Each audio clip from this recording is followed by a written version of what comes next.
果佢擺咗對鞋出嚟，我一定問問先。不過鞋就麻麻地，但一定要底褲。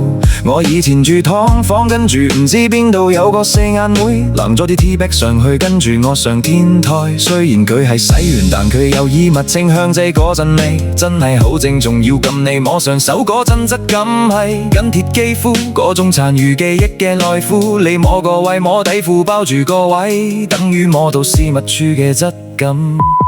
好過癮，就好似攞住條底褲包住個打，感覺就好似插陰道咁樣。我嗰陣時成日攞嚟自慰，做幾次再將啲殘餘嘅精液沾少少上去，我哋就有親密嘅肌膚接觸，即係所謂嘅間接接吻。嗰條底褲最後梗係俾我收歸旗下，我攞返屋企嗰時搬咗，仲 keep 住嗰個斯文女仔好靚。我同你講，你有冇留意街度有啲好斯文嘅女仔？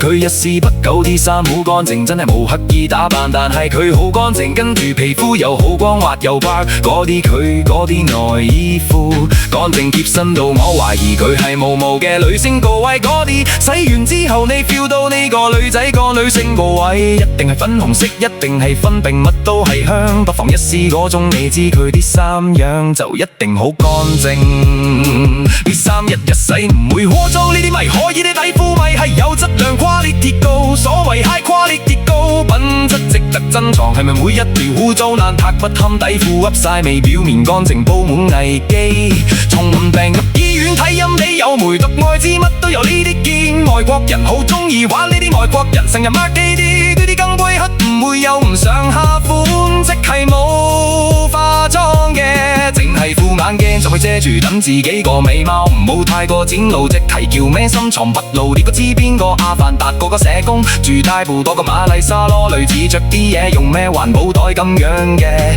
但佢吉嘅褲已經出賣咗對緊緻嘅腿部，標準嘅美腿，仲有嗰種淫邪嘅比露面，好斯文喺屋企可能日日畫鮑魚，好想要男人壓抑住自己嘅性慾先。